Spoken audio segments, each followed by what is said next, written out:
Hi, everybody. Welcome back to Barn Talk. I'm Glenn Kennedy, your host, and this is my co-host, Charles Watts.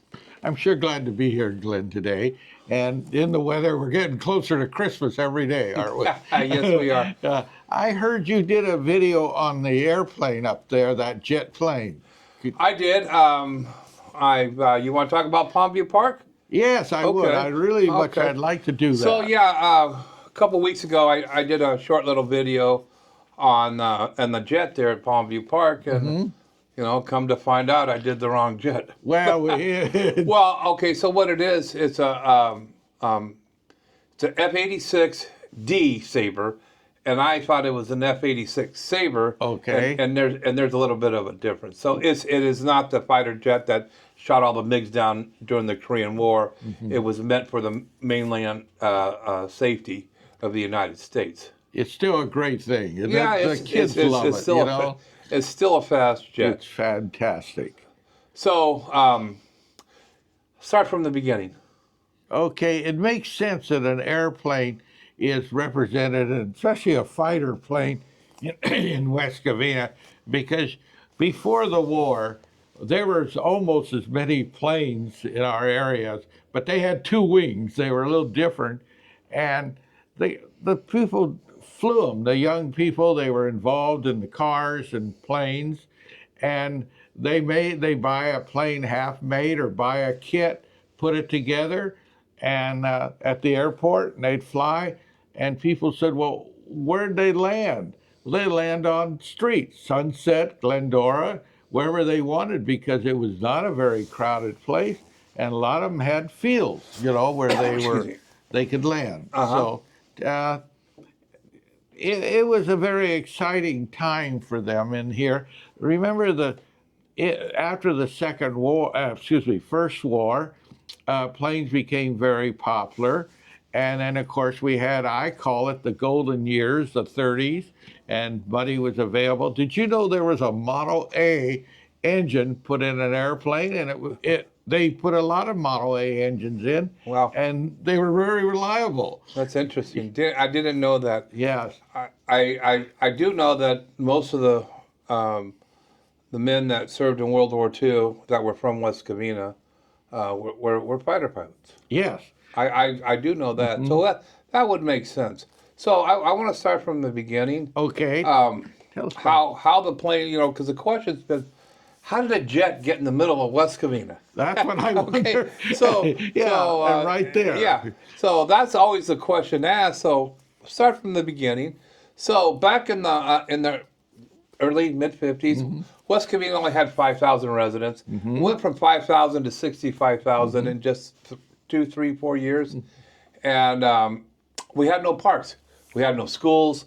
We just grew crazy. We're the fastest growing city in the country, and so what the city did, they put Parks and Rec department together, and they got a couple committees. Now, interesting to say that the first director of the Parks and Rec was a guy named Robert Grinrich. Okay. And there's a park named after him on the south side off Amar and Temple. I'd just like to give you a little trivia there. Well, that's great. So what happened, he formed, he got a couple of committees. He got West Covina Beautiful and the Junior JCs of West Covina. And he got this committee together. And what they did, they started forming parks. They started, this park was like Del Norte Park's going to go here.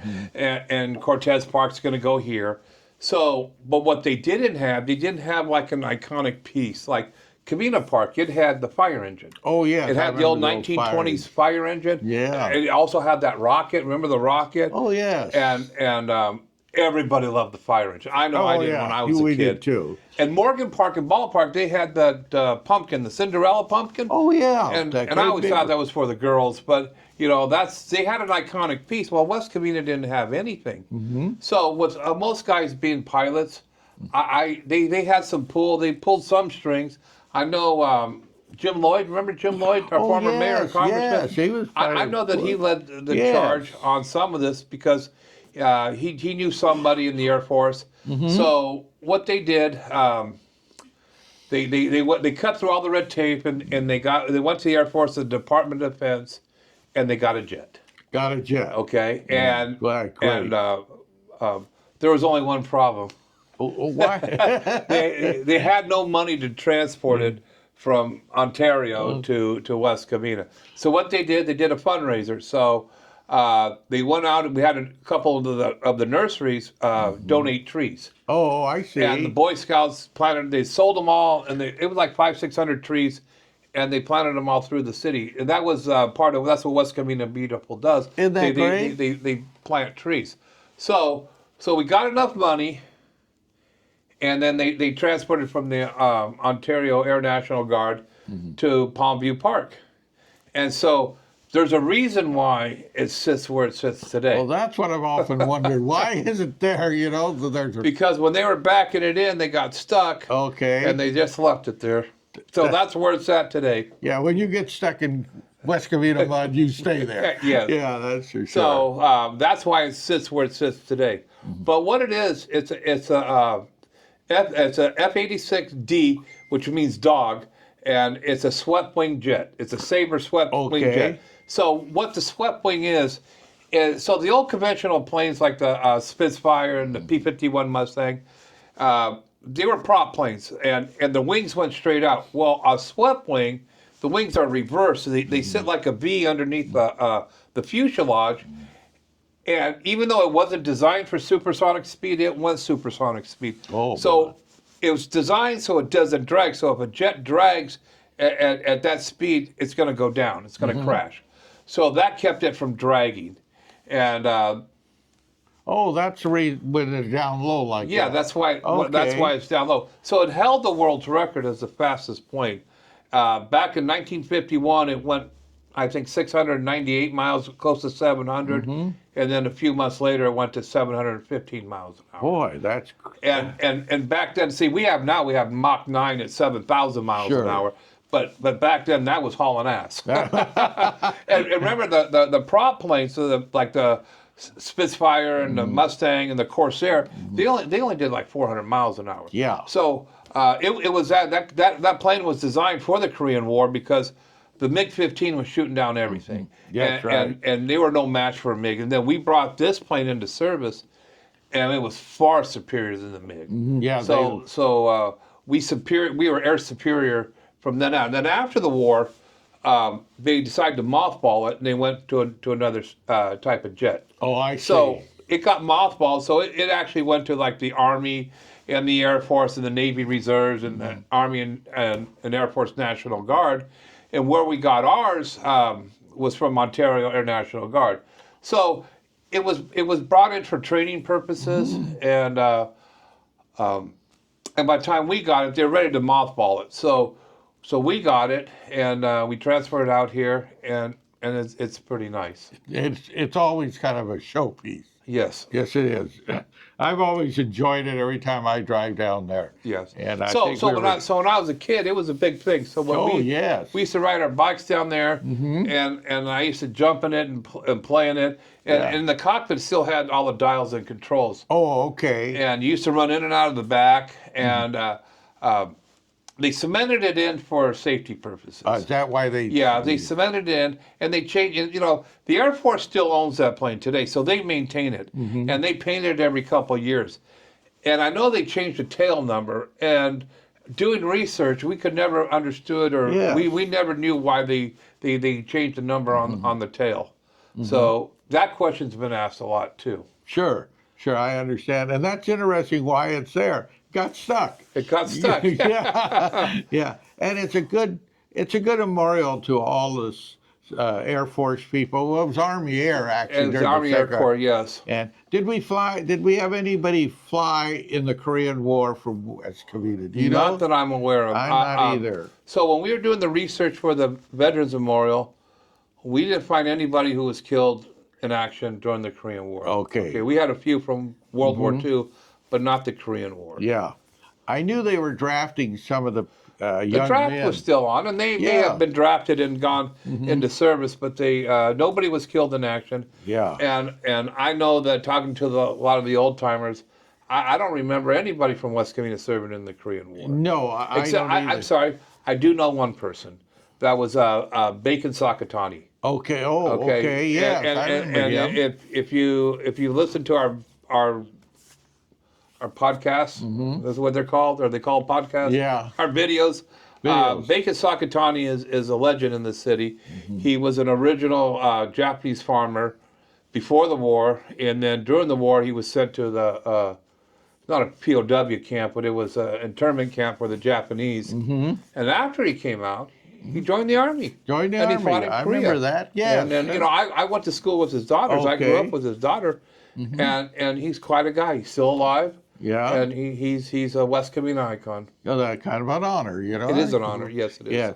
And I'm glad they brought it here because we had so many pilots that when the Second War broke out, they went right in and began to fly because they didn't have many people to train other people to fly.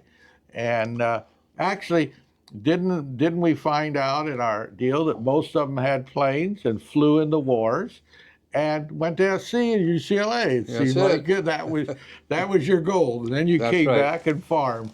And can I tell a little rumor? What's that? Okay, there was over there on Morona Drive, and Maxon, the Maxon Avenue, there were power lines there, and they're still there. So you're talking about the power lines that are in the wash here off the 605 freeway. That's correct. Okay. And now remember, there wasn't anything No, there. that's not a rumor. That's true. I know what you're going to say. Yeah. That's not a rumor. That's true. Because I talked to Coach Maxon. Oh, you did? Yes, Okay. he told me he flew underneath all the power lines. Was he the one that flew? Yeah, him and his brother. Because Okay. there was like 5 Maxon brothers, and they're all pilots.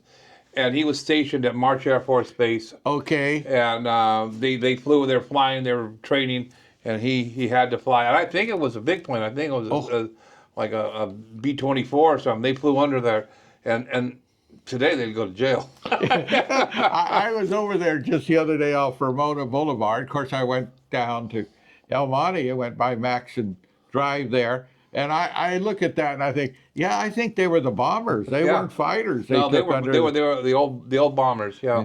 No wonder he was so popular with the girls. They tell everybody about it, and I know they went over there, but I didn't want to say it was true because, boy, that's quite a thing. Because I heard that story a lot, and then I actually asked him. Okay, good. And that's what he told me.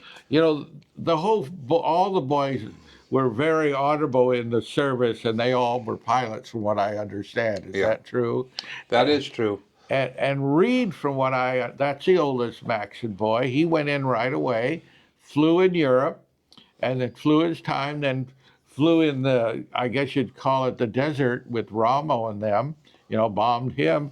And then they let him go because he flew many times. If you flew so many times, you were let out. Yeah, you see so many missions, yes. Then he joined up to be a foot soldier and ended up in the Battle of the Bulge. Now, that's honorable, I think. What a guy. Save your country like that. So, and they all did. They all went off to. So that's great. I was going to tell you the owners of the property. So before it was Palmview Park, it was farmland. The Lilly family owned it. Okay. And then it got purchased. They owned it for decades. And it got purchased during the 50s, and the city turned it into a park. In fact, when I was a kid, the ranch house still sat at the corner of Lark Ellen and Pointe. No kidding. Yeah, and then they knocked it down, and they built the community center where it sits today. They built that when I was a kid. Oh, that was all Orange Grove, if I remember. Was it Orange Groves? Okay. Yeah. And then so I'll throw this last little thing in. So across the street, at the northeast corner of Pointe and Lark Ellen was the Cushman family. And their son was killed in the Battle of Peleliu in 1944. He was a corporal in the United States Marine Corps. So I just want to give him a shout out. Sure, let's do, because these guys went right off to war, and they deserve all the credit. Of course, they won, so we won. Yeah. So with that, that's interesting. It is. And with that, I'd like to say thank you and have a nice day. Thank you very much for being with us.